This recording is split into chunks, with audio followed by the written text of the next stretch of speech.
I'm nervous about becoming a Karen. I look at it like cancer. I really do. Just one day it's just gonna spread to my brain. I'm gonna snap and be like, I'm recording in a Starbucks. Just no looking back. I mean, I'm from Long Island, New York, so it's my destiny. Hey, Trash, how you doing? And it's good to have you here. I was just there visiting my sister and her wife and their baby. And I love that my sister married a woman because she dated men her whole life. So it was really fun to watch my parents malfunction. It was the best. It was so funny because they were always like, we love the gays. And then my sister brought home a woman and they were like, I didn't know. They were so surprised. I wasn't surprised. I thought about the men she dated before this girl and I was like, I too would try something new, for sure. It is so funny to watch liberal parents get challenged. I wish it on everyone. Let me tell you something, because we always thought we had the most liberal parents in the world, especially my mom. My mom used to raise us saying things like, no matter what man you bring home, whether he's black, Asian, Muslim, we will love you and him no matter what. And then my sister was like, I'm in love with a woman. And I swear to God, my mom was like, I said black, Asian, Muslim.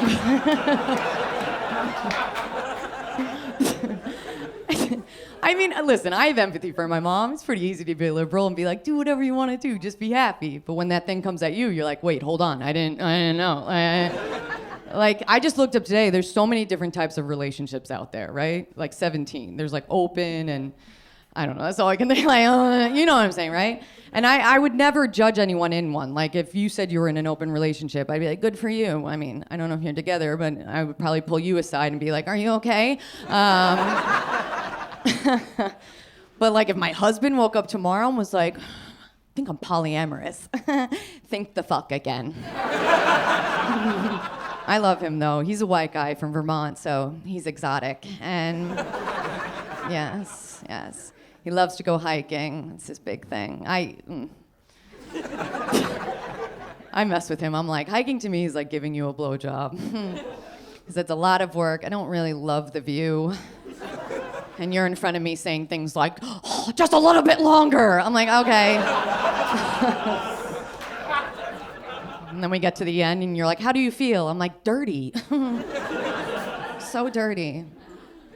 There's always the same characters hiking. There's always one middle-aged woman that passes you on the way down and it's like, totally worth it. That view up there, totally worth it. There's always one lunatic man that's running up behind you like, on your right! And it's like, I always bring our English bulldog with us on hikes. I do, because he's an athlete. And I bring that dog everywhere we go. There's always one person that fat shames him. It's just, and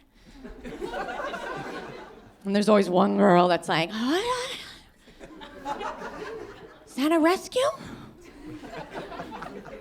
Did you get your dog from a... There's a lot of dogs out here. Are you a piece of shit or did you rescue your dog? I'm like, look at him. He's like, ha. I'm like, I rescue him every morning with a CPAP machine, I promise you. I'm doing the Lord's work here. But I met my guy really young. I was 20 years old, which I thought was right on time. Because I was a millennial girl that was like, you gotta meet a man in your 20s and then get married and then be miserable and then cry at a Taylor Swift concert. But that's why I like Gen Z girls, because they don't really fall under a timeline. They don't hold men in such high regard. I feel like millennial girls, we kind of messed up when it came to dating, and then Gen Z girls will leave a guy for an ick, like, as soon as they get it.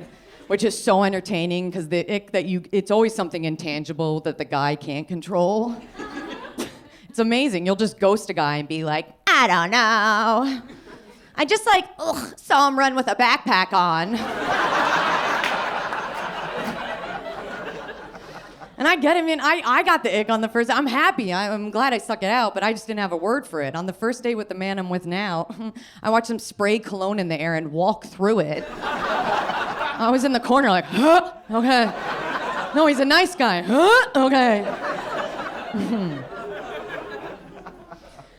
I have a lot of Gen Z friends. I do. I like the pronouns that they brought. You know, whatever. I do. I like pronouns. I like how it makes people feel like they are who they are. They identify. They feel good. But when someone introduces themselves to me with multiple pronouns, I short circuit. I panic.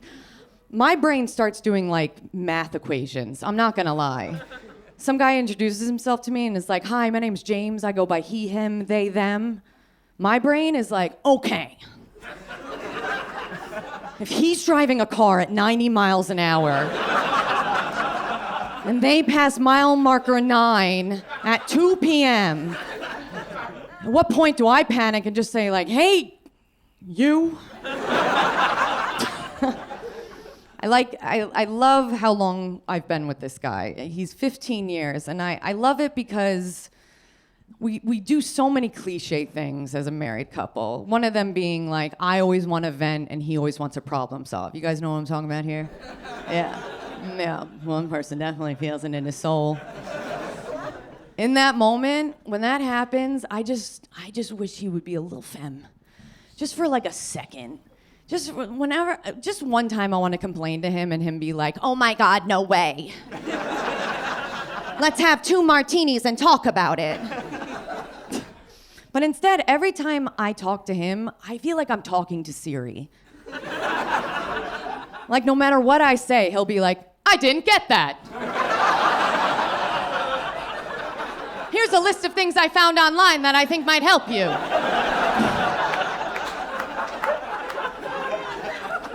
And the list is always just motivational sports stories. That's all we got, man. That's it. Like, I came home the other night. It was a bad day, easy to have in New York. And I walked through the door, I'm in tears, and I'm like, this hitting like so overwhelming. Like I saw a man poop in a shoe, and just I'm so, I didn't dig it. And there was my Siri husband. "Babe, anxiety is a choice." Major League Baseball player Jim Abbott was born without a right hand.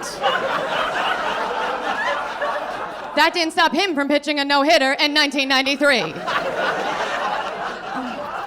What? I didn't ask for this.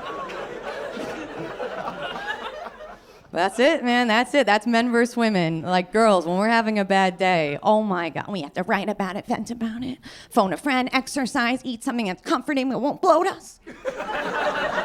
Men, you guys have a bad day, you get home, you just need to take a shit and watch one sports-related motivational TikTok. And after that, you're like, yo, let's get the fuck back out there. It's not fair. I tried watching David Goggins. I did. First video I saw, he's like, I run 100 miles a day with no knees. I'm like, that makes no fucking sense. No fucking sense. Yeah. Overall, it's been a pretty good year for me, all right? I've gotten a lot of work, which just has made me miss Adderall so much. I stopped taking Adderall a long time ago just because I was put on it at a really young age. I was 7 years old. Yeah, it's okay. I judged my mom too. I was like, you fucking drug me up. Like, that's not right. And my mom was like, you were 7 years old and you couldn't read and you bit your teacher. And I was like, yeah. Drug that kid up. I'm glad you guys are laughing. It's just so funny. I don't remember it, but the idea that I bit my teacher and they were like, don't bring her back until she's on meth, okay? And then, or you can homeschool her. And my mom was like, well, I don't want to get bit.